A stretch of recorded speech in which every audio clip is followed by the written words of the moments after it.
दोस्तों हम सीटेट के लिए एनसीईआरटी की सीरीज को कर रहे हैं, ठीक है। क्योंकि आप सभी जानते हैं कि सीटेट में क्या है, एनसीईआरटी की किताबों से क्वेश्चन पूछे जाते हैं। क्लास 6 to 8 की एनसीईआरटी को हम कवर कर रहे हैं यहाँ पर, ठीक है। यानी कि सीटेट एसएसटी के लिए जो भी तैयारी कर रहे हैं आप, तो ये वीडियो आपके लिए बहुत ही महत्वपूर्ण है।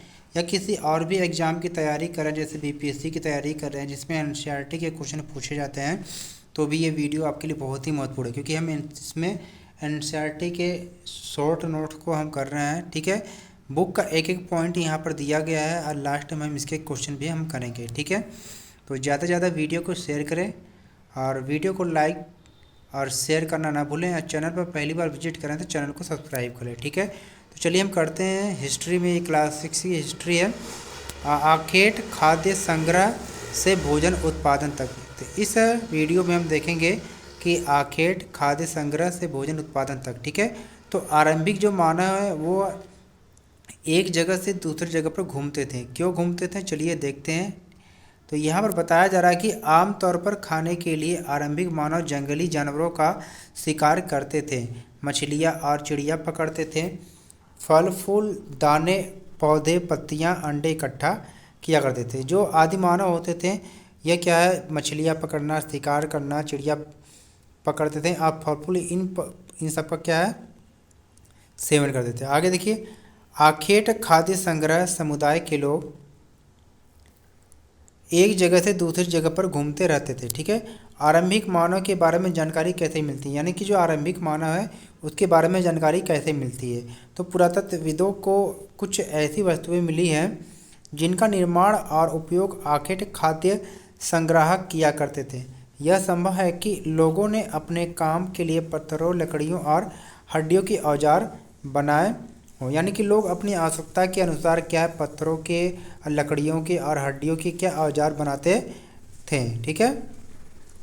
इनमें से कुछ औजारों का उपयोग फल फूल काटने के लिए, हड्डियों और मांस काटने तथा पेड़ों की छाल और जानवरों की खाल उतारने के लिए किया जाता था। कुछ के साथ हड्डियों या लकड़ियों के मुट्ठे लगाकर भाले और बाड़ जैसे हथियार बनाए जाते थे। यानी कुछ ऐसे जो होते थे जिसमें हड्डियों और लकड़ियों के मुट्ठे लगाकर बाड़ और भाले बनाए जाते थे, ठीक है।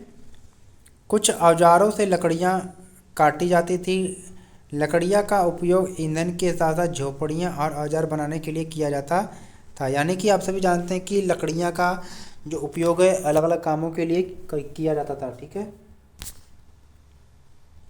यहाँ पर आप देखेंगे इस चित्र से भी बहुत सारे क्वेश्चन पूछे जाते हैं। क्या पूछा जाता है, यहाँ पर जो स्थान दिया गया है, जगह दिया गया है, इसमें से पूछे जाते हैं कि यह पुरा स्थल है, ठीक है, या पुरा स्थल है या नवपाषाणिक पुरा स्थल है। तो इन सबको आप देख लेंगे, किताबों में दिया गया होगा, चित्र जरूर पढ़ लेंगे।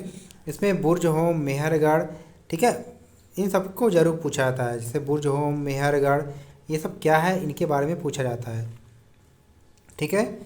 चलिए आगे देखते हैं। भीमबेटका, देखिए भीमबेटका क्या आधुनिक, भीमबेटका जो है आधुनिक मध्य प्रदेश में स्थित है। पूरा स्थल पर गुफाएं व कंदराएं मिली हैं। लोग इन गुफाओं में इसलिए रहते थे क्योंकि यहाँ उन्हें बारिश, धूप और हवाओं से राहत मिलती थी। ये गुफाएं नर्मदा घाटी के पास है, ठीक है। जिन गुफाओं में लोग रहते थे उनमें से कुछ की दीवारों पर चित्र मिले हैं। इनमें कुछ सुंदर उदाहरण मध्य प्रदेश और दक्षिणी उत्तर प्रदेश की गुफाओं से मिले चित्र है। यानी कि जो जहाँ पर लोग रहते थे जिन गुफाओं में, उन गुफाओं में चित्र के भी मिले हैं, ठीक है।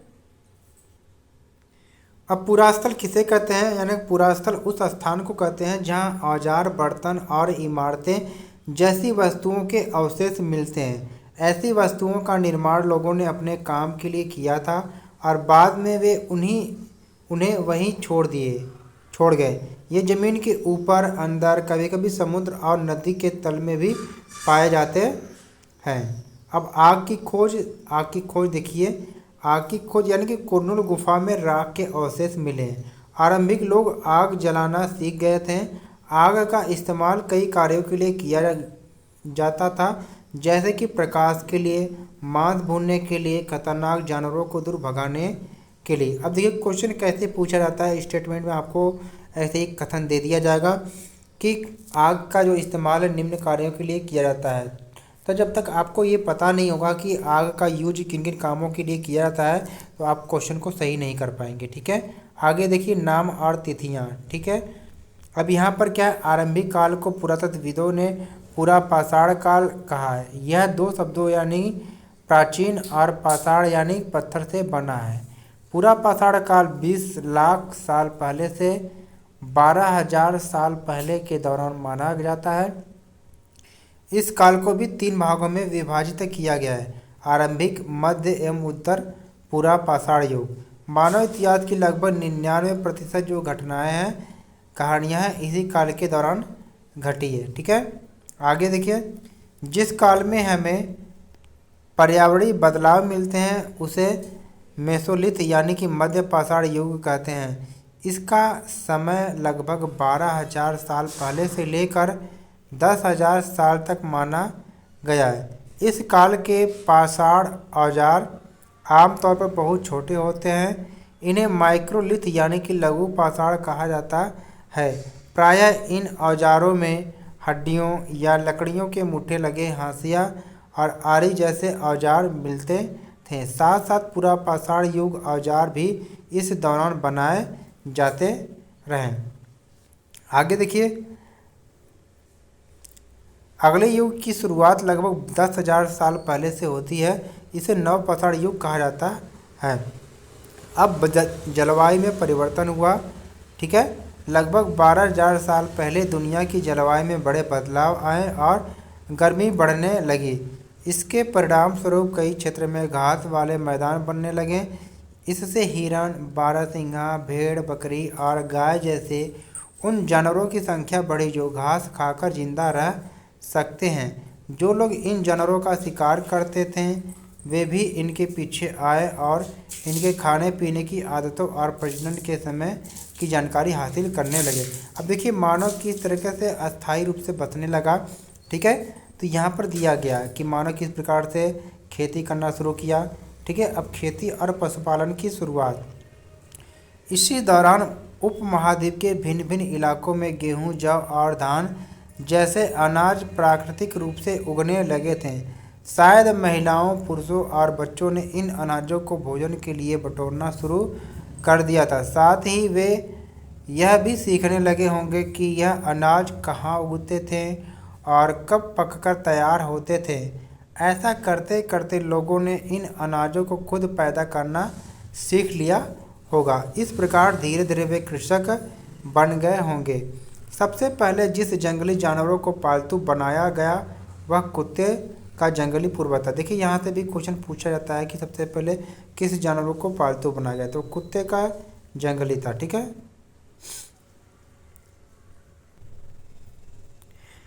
धीरे धीरे लोग भेड़, बकरी, गाय और सुअर जैसे जानवरों को अपने घरों के नज़दीक आने को उत्साहित करने लगे। जानवर झुंड में रहते थे और ज़्यादातर घास खाते थे। अक्सर लोग अन्य जंगली जानवरों के आक्रमण से इनकी सुरक्षा किया करते थे और इस तरह धीरे धीरे वे पशुपालक बन गए। देखिए, जो जानवर आसपास आने लगे, ठीक है, तो ये लोग क्या है, उन जानवरों को क्या है, रक्षा करने लगे जंगली जानवरों से। तो धीरे धीरे वे क्या, पशुपालक बन गए। ठीक है, अब यहाँ पर क्या है, मनुष्य क्या है, एक जगह पर अस्थायी रूप से निवास करने लगा। इसकी प्रक्रिया क्या है, इतिहासकारों द्वारा पौधे उगाने और जानवरों की देखभाल करने को बसने की प्रक्रिया का नाम दिया गया है। अपनाए गए ये पौधे तथा जानवर अक्सर पौधों तथा जानवरों से भिन्न होते हैं। इसकी वजह यह है कि बसने की प्रक्रिया की दिशा में अपनाए गए पौधों या जानवरों का लोग चयन करते हैं। उदाहरण के तौर पर लोग उन्हीं पौधों तथा जानवरों का चयन करते हैं जिनके बीमार होने की संभावना कम हो। यही नहीं, लोग उन्हीं पौधों को चुनते हैं जिनसे बड़े दाने वाले अनाज पैदा होते हैं, साथ ही जिनकी मजबूत डंठलें अनाज के पके दानों के भार को संभाल सके। ऐसे पौधों के बीजों को संभाल कर रखा जाता है ताकि फिर से उगाने के लिए उनका क्या है, उनके लिए गुण सुरक्षित रह सके। आगे देखिए, उन्हें जानवरों को आगे प्रजनन के लिए चुना जाता है जो आमतौर पर अहिंसक होते हैं। पाले गए जानवर तथा कृषि के लिए अपनाए गए पौधे जंगली जानवरों तथा पौधों से धीरे धीरे भिन्न होते गए। मिसाल के तौर पर जंगली जानवरों की तुलना में पालतू जानवरों के दांत और सींग छोटे होते हैं। बसने की प्रक्रिया पूरी दुनिया में धीरे धीरे चलती रही। यह करीब 12,000 साल पहले हुई। ठीक है, आगे देखिए। कृषि के लिए अपनाई गई सबसे प्राचीन फसलों में गेहूं तथा जौ आते हैं। उसी तरह सबसे पहले पालतू बनाए गए जानवरों में कुत्ते के बाद भेड़ बकरी आते हैं। ठीक है, अब आपसे पूछा जा सकता है कि जो पालतू जानवर बनाए गए थे, सबसे पहले कुत्ता बनाया गया था, तो इसके बाद कौन सा था? भेड़ और बकरी। ठीक है, कभी कभी आपको गाय भैंस दे दे तो आप ध्यान रखेंगे। अब यहाँ पर एक नवीन जीवन शैली के बारे में यहाँ पर बताया जा रहा है। जब लोग पौधे लगने लगें तो उनकी देखभाल के लिए उन्हें एक ही जगह पर लंबे समय तक रहना पड़ा था। बीज बोने से लेकर फसल पकने तक पौधों की सिंचाई करने, खरपतवार हटाने, जानवरों और चिड़ियों से उनकी सुरक्षा करने जैसे बहुत से काम शामिल थे। कटाई के बाद अनाज का उपयोग बहुत संभाल कर करना पड़ता था। अनाज को भोजन और बीज दोनों ही रूप में बचा कर रखना आवश्यक था, इसलिए लोगों को इसके भंडारण की बात सोचनी पड़ी। बहुत से इलाकों में लोगों ने मिट्टी के बड़े बड़े बर्तन बनाए, टोकरियाँ बनी या फिर जमीन में गड्ढा खोदा। ठीक है, आगे देखिए। आओ आरंभिक कृषकों और पशुपालकों के बारे में हम पता करते हैं कि आरंभक और जो शुरुआती कृषक थे, पशुपालक थे। आरंभिक कृषकों और पशुपालकों के होने का साक्ष्य सबसे महत्वपूर्ण पश्चिमोत्तर क्षेत्र आधुनिक कश्मीर में और पूर्वी तथा दक्षिण भारत में पाए गए। ये अस्थायी जीवन की ओर पुरातत्वविदों को कुछ पुरास्थलों पर झोपड़ियों और घरों के निशान मिले हैं, जैसे कि बुर्ज होम, यानी कि जो वर्तमान कश्मीर में है, कि लोग गड्ढे के नीचे घर बनाते थे। देखो पेपर में पूछा जाता है, बुर्ज होम से संबंधित स्टेटमेंट देता है कि बुर्ज होम के जो घर है गड्ढे में बनाए जाते हैं। आपको याद होना चाहिए, कभी आप बांस के ऊपर बने घर को आप देख लें तो बुर्ज होम का मतलब जहाँ पर लोग घर या गड्ढे में बनाते थे, जिन्हें गर्तवास भी कहते थे। इनमें उतरने के लिए सीढ़ियाँ होती थी, इससे उन्हें ठंड के मौसम में सुरक्षा मिलती होगी। ठीक है, पुरातत्वविदों को झोपड़ियाँ के अंदर और बाहर दोनों ही स्थानों पर आग जलाने की जगहें मिली हैं। बहुत सारी जगहों से पत्थर के औजार भी मिले हैं। इनमें से कई ऐसे हैं जो पूरा पाषाण का युगीन उपकरणों से भिन्न हैं, इसलिए इन्हें नवपाषाण युग का माना गया है। इनमें वे औजार भी हैं जिनकी धार को और अधिक पैना करने के लिए उन पर पॉलिश चढ़ाई जाती थी। ओखली और मूसल का प्रयोग अनाज तथा वनस्पतियों से प्राप्त अन्य चीज़ों को पीसने के लिए किया जाता था। प्राचीन प्रस्तर युगीन औजारों का निर्माण और प्रयोग लगातार होता रहा। कुछ औजार हड्डियों से भी बनाए जाते थे। नवपाषाण युग के पुरास्थलों से कई प्रकार के मिट्टी के बर्तन मिले हैं। कभी कभी इन पर अलंकरण भी किया जाता था।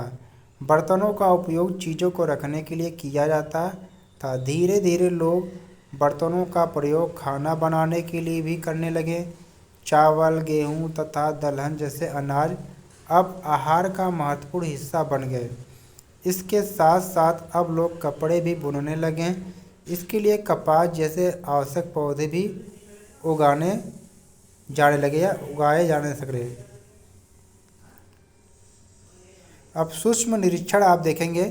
ठीक है, मेहरगढ़ में जीवन मृत्यु। ठीक है, तो मेहरगढ़ के बारे में भी क्वेश्चन आते हैं आपसे कि मेहरगढ़ ईरान जाने वाले महत्वपूर्ण रास्ते बोलन दर्रे के पास एक हरा भरा समस्थल स्थान है। मेहरगढ़ संभवतः वह स्थान है जहाँ के स्त्री पुरुषों ने इस इलाके में सबसे पहले जौ, गेहूँ उगाना और भेड़ बकरी पालना सीखा। मेहरगढ़ विभिन्न प्रकार के जानवरों की हड्डियाँ मिली। इनमें हिरण तथा सूअर जैसे जंगली जानवरों तथा भेड़ और बकरियों की भी हड्डियाँ यहाँ पर पाई गई है। ठीक है, मेहरगढ़ से चौकोर तथा आयताकार घरों के अवशेष भी मिले हैं। प्रत्येक घर में 4 या उससे ज़्यादा कमरे हैं, जिनमें से कुछ संभवतः भंडारण के काम आते रहे होंगे। मृत्यु के बाद सामान्यतः मृतक के सगे संबंधी उसके प्रति सम्मान जताते हैं। लोगों की आस्था है कि मृत्यु के बाद भी जीवन होता है, इसलिए कब्रों में मृतकों के साथ कुछ सामान भी रखे जाते थे। मेहरगढ़ में ऐसी, देखिए यहाँ से क्वेश्चन पूछा जाएगा, मेहरगढ़ में ऐसी कई कब्रें मिली हैं। एक कब्र में एक मृतक के साथ एक बकरी को भी दफनाया था। संभवतः इसे परलोक में मृतक के खाने के लिए रखा गया होगा। यानी लोगों का मानना था कि मृत्यु के बाद भी जीवन संभव है, इसलिए मृतक के साथ क्या है, खाने पीने की चीज़ों को भी दफनाया जाता था। ठीक है। फ्रांस के प्राप्त गुफा की खोज लगभग 100 साल पहले 4 उत्कृष्ट छात्रों ने की थी। इस तरह के लिए चित्र लगभग 20,000 साल पहले से लेकर 10,000 साल पहले के बीच बनाए गए होंगे। इनमें कई जानवरों के चित्र हैं। इनमें जंगली घोड़े, गाय, भैंस, गैंडा, रेंडियर, बारहसिंगा और सूरों को गहरे चमकीले रंगों से चित्रित किया गया है। ठीक है। इन रंगों को लौह अयस्क और चारकोल जैसे खनिज पदार्थों से बनाया जाता था। ठीक है। अब आगे देखेंगे। नवपाषाण युग के सबसे प्रसिद्ध पुरास्थलों में से एक चताह युग तुर्की में है। यहाँ दूर दराज स्थानों से कई चीज़ें लाई जाती थी और उनका उपयोग किया जाता था, जैसे सीरिया से लाया गया चमकम पत्थर। देखिए यहाँ से क्वेश्चन पूछा था कौन सा सामान कहाँ से मंगाया जाता था, तो यहाँ पर सीरिया से क्या लाया गया था, चमकम पत्थर। ठीक है। और लाल सागर की कौड़ियाँ, भूमध्य सागर की सीपियाँ, देखिए यहाँ पर सब बताया गया। ठीक है। क्या क्या, सीरिया से चकमक पत्थर, लाल सागर की कौड़ियाँ, भूमध्य सागर की सीपियाँ। ठीक है।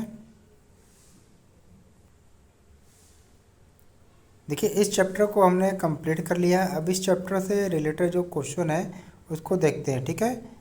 नवपाषाणिक स्थल दार्जिलिंग हेडिंग स्थित है, कहाँ पर है आपको बताना है। ये इसका ऑप्शन सी सही है, ब्रह्मपुत्र घाटी में।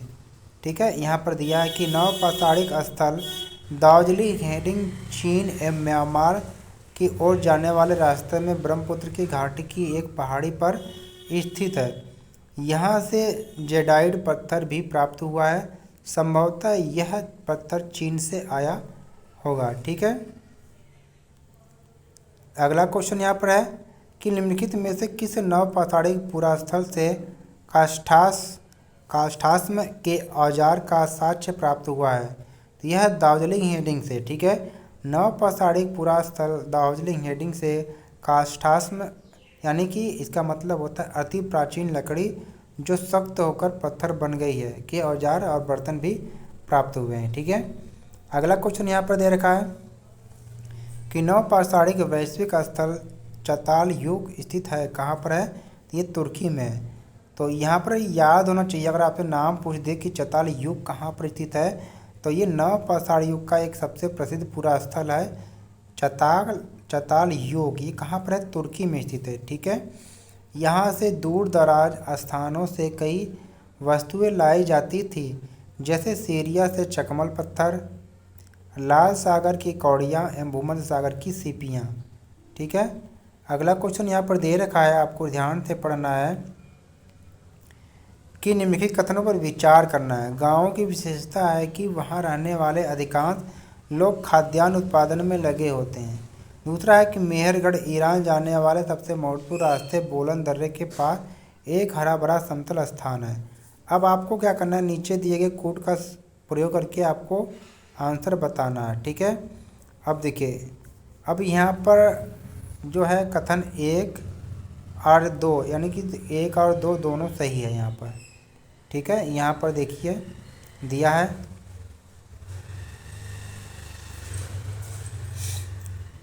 तो गांव में रहने वाले अधिकांश लोग खाद्यान्न उत्पादन में लगे होते हैं। मेहरगढ़ ईरान जाने वाले सबसे महत्वपूर्ण रास्ते बोलन दर्रे के पास एक हरा भरा समतल स्थान है। तो प्यारे दोस्तों, यहाँ पर हमने एक और चैप्टर को कंप्लीट किया एनसीईआरटी के। ठीक है। प्लीज़ वीडियो को लाइक शेयर ज़रूर करना और चैनल पर अगर पहली बार विजिट कर रहे हैं तो चैनल को सब्सक्राइब कर लें इसी प्रकार से एनसीईआरटी के सारे क्वेश्चन और एमसीक्यू देखने के लिए। ठीक है। Thank for watching.